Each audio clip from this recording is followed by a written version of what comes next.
নমস্কার বন্ধুরা, কেমন আছেন সবাই? আশা করি সবাই ভালো আছেন। আজকে আবারও চলে এলাম নতুন একটি রেসিপি নিয়ে। আজকে আমি বানাবো দেশি আলু পোড়া। নিয়েছি এরকম দেশি আলু, এখন ভালো করে ধুয়ে নেব। এরকম একটি কড়াই নিয়েছি, কড়াইটিতে এখন তুলে নেব। এইভাবে সবগুলো তুলে নেব ধুয়ে ধুয়ে। তুলে নেওয়া হয়ে গেল। এখন ঢাকা দিয়ে গ্যাসে বসিয়ে দেব কড়াইটা। গ্যাসে বসিয়ে দিয়ে 6 থেকে 7 মিনিট এইভাবেই জাল করে নেব। খুলে দেখাচ্ছি একটু আপনাদেরকে।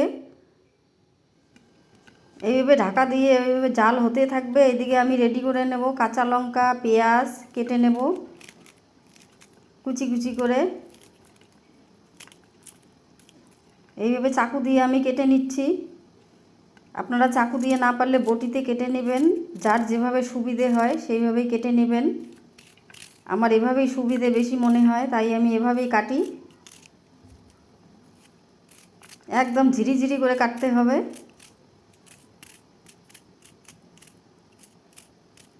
আলু পোড়া খুব সুন্দর লাগে খেতে বন্ধুরা, আপনারা এভাবে অবশ্যই একবার ট্রাই করে দেখবেন। চাইলে আপনারা ধনেপাতা কুচিও ব্যবহার করতে পারেন। তারপরে কড়াইটা ধরে একটু ঝাঁকি দিয়ে নেব। এইভাবে ঝাঁকি দিয়ে আবারও কিছুক্ষণ জাল করে নেব। 6 থেকে 7 মিনিট পর এই যে ঢাকাটা খুলে নিলাম। দেখুন এরকম হয়েছে, ভালোভাবে সেদ্ধ হয়ে গেছে। এখন ঢাকা খুলে জাল করে নেব। এই সময় গ্যাসটাকে একটু বাড়িয়ে দেব, এইভাবে নাড়তেই থাকবো। দেখুন এরকম পোড়া পোড়া হয়ে যাচ্ছে। শহরের বাড়িতে কাঠের কয়লা থাকে না, তাই এভাবেই বানিয়ে ফেলুন আলু পোড়া। এরকম অনবরত নাড়তেই থাকবো। তো হয়ে গেল বন্ধুরা, নামিয়ে নিলাম কড়াই। আলুগুলো ঠান্ডা করে নিয়েছি, একটি থালায় ঢেলে নিলাম। নিয়ে এখন এইভাবে ছুলে নেব আলুগুলো। যারা আমার চ্যানেলে নতুন বন্ধু তাদের কাছে অনুরোধ রইল চ্যানেলটি সাবস্ক্রাইব করার। এইভাবেই আমি সবগুলো আলু ছুলে নেব। ছুলে নেওয়া হয়ে গেল আমার।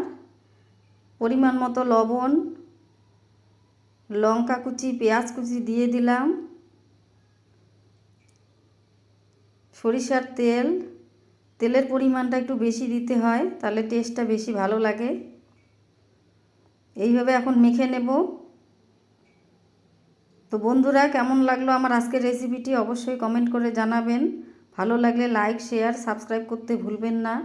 পাশে থাকা বেল বটনটি প্রেস করে রাখবেন, নতুন কোনো ভিডিও ছাড়ার সঙ্গে সঙ্গে সবার আগে আপনাদের কাছে পৌঁছে যাবে। সবাই ভালো থাকবেন, সুস্থ থাকবেন। আমার ভিডিওটি দেখার জন্য অসংখ্য ধন্যবাদ।